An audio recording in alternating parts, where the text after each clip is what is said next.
BSc Food and Nutrition లో university first rank, second rank, third rank. Sun international, Visakhapatnam, Hyderabad.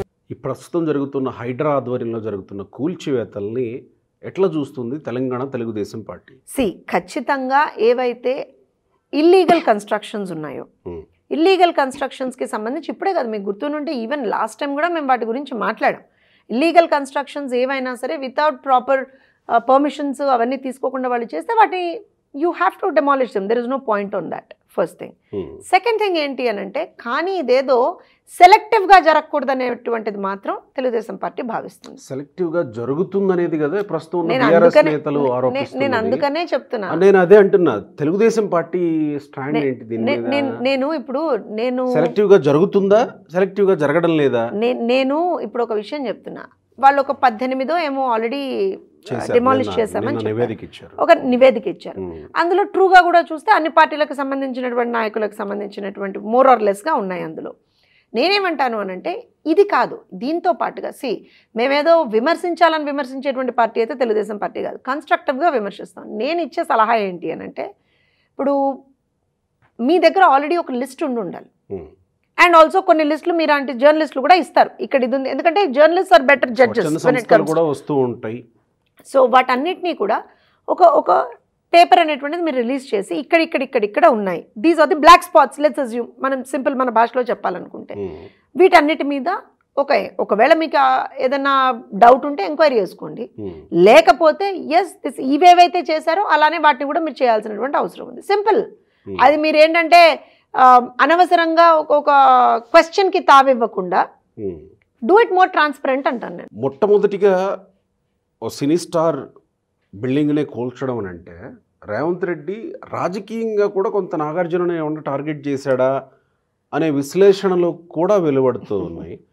Nagarjuna సహజంగా రాజకీయంగా ఎప్పుడో ఎన్టీఆర్ కాలం నుంచే, అక్కినేని నాగేశ్వరరావు దగ్గర నుంచే, రాజశేఖర రెడ్డికి దగ్గరగా ఉన్నటువంటి అక్కినేని ఫ్యామిలీ, జగన్మోహన్ రెడ్డి అధికారంలోకి వచ్చిన తర్వాత వాళ్ళకి దగ్గరగా ఉన్నారు, ఇటు కేసీఆర్కి దగ్గరగా ఉన్నారు.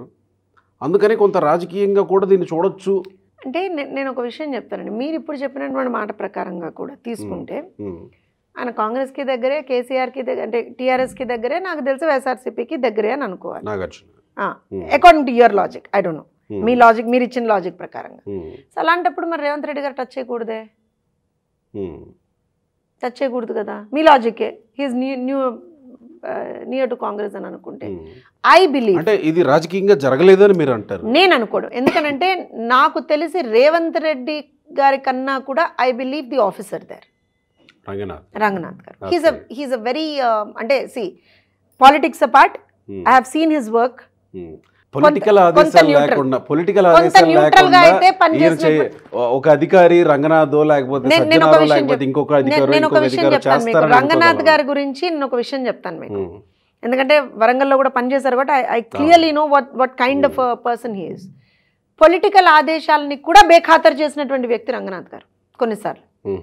సో ఐ బిలీవ్ నేను ఐఎమ్ నాట్ ఇప్పుడు I'm not completely in to that aspect, నాకు అంత అవగాహన కూడా లేదనే నేను చెప్పాలి. కానీ as far as I know the officer, ఆయన ఎక్కడ కూడా ఏ ప్రెషర్స్కి తలొగ్గేటువంటి వ్యక్తి అయితే కాదు రంగనాథ్ గారు. And also if you remember the same Ranganath గారు దానం నాగేందర్ గారి విషయంలో, ఇప్పుడు పార్టీ నాకు తెలిసి ఆయన కాంగ్రెస్లోనే ఉన్నట్టున్నాడు, ఉన్నాడా? పోన్లేండి. సో కాంగ్రెస్లోనే ఉన్నట్టున్నాడు. ఆయనకు సంబంధించి కూడా ఏ విధంగా ఇచ్చేసాడో మీరు చూశారు. So again I don't support Revanth Reddy garu in this, neither I oppose him. నేనేమంటాను అని అంటే, ఒక ఆఫీసర్గా రంగనాథ్ గారు మోర్ ట్రాన్స్పరెన్సీ మెయింటైన్ చేయాల్సినటువంటి అవసరం ఉంది. అనవసరంగా ఫింగర్స్ పాయింట్అవుట్ చేసుకునేట్టుగా ఆయన అయితే చేసుకోరని నేను అనుకుంటున్నాను. But still we believe more transparency is needed in this particular thing. ఇక్కడ కొంత క్లిష్టమైన పరిస్థితి వస్తుందేమో తెలుగుదేశం పార్టీ. దేనికి? తెలుగుదేశం పార్టీ పోటీ చేయకుండా కాంగ్రెస్ పార్టీని గెలిపించుకోవడం కోసం పోటీ నుంచి వెనక్కి తగ్గిందనేది ఒక విశ్లేషణ విన్నాం. ఇప్పుడేమో తెలుగుదేశం పార్టీ తెలంగాణలో బలపడాలి. ఇలాంటి అంశాలు వచ్చినప్పుడు కాస్త అంటీ ముట్టనట్టు కాస్త సున్నితంగా విమర్శలు చేయాల్సినటువంటి. ఇప్పుడు నా విమర్శ మీకు ఏమైనా సున్నితంగా అనిపించిందా? నేను ఇందాకే చెప్పాను మీకు, మళ్ళీ మీ వాళ్ళు కొంచెం రివైండ్ చేయమని చెప్పండి. నేను ఇందాకే చెప్పా, మంచి చేస్తే మంచి అంటాం, చెడు చేస్తే గల్లా పట్టుకొని ప్రశ్నిస్తాం అంటున్నా. ఎవరైనా రేవంత్ రెడ్డి అయితే ఏమి ఇదా ఆయన ఏమన్నా మా పార్టీలో ఉన్నాడా? మా పార్టీలో ఉన్నోళ్ళనే తప్పు చేస్తే వదలడు మా సారు. ఇంకా పక్క పార్టీ, ఆ పక్క పార్టీలో అధ్యక్షుడు, మళ్ళీ ఆ పక్క పార్టీ నుంచి ఏమంటారు అని అంటే ముఖ్యమంత్రి అయినటువంటి వ్యక్తిని వదిలేస్తామా మేము తప్పు చేస్తే? మా పార్టీలో ఉంటూ ఏదన్నా చిన్నపాటి తప్పు చేస్తేనే మా సార్ వదలడు. That is Telugu Desam. నేను అదే చెప్తున్నా.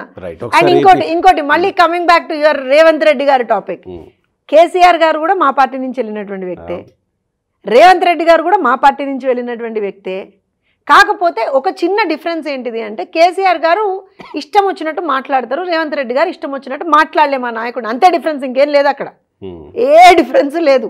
ఇద్దరు పార్టీని వదిలేసి వెళ్ళిన వాళ్ళే, ఇద్దరు ఒక రకంగా పార్టీని అన్యాయం చేసి వెళ్ళిన వాళ్ళే. సో పాలసీ పరంగా ఏది వచ్చినా కానీ absolutely we're against anybody and everybody who is against the people of Telangana.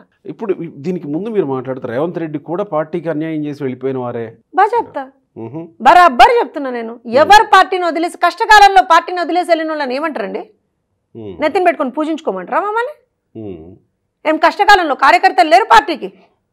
అన్నీ ఓర్చుకొని, కేసులు వేయించుకొని, దెబ్బలు తిని, లాఠీ దెబ్బలు తిని, అన్నీ చేసుకొని, కనీసం తినడానికి తిండి లేకపోయినా సరే పార్టీ జెండా దిమ్మె గట్టి జెండా ఎగరేసినటువంటి కార్యకర్తలు ఉండగా వీళ్ళకి ఏమైందండి? నాయకులకి వెళ్ళిపోలే.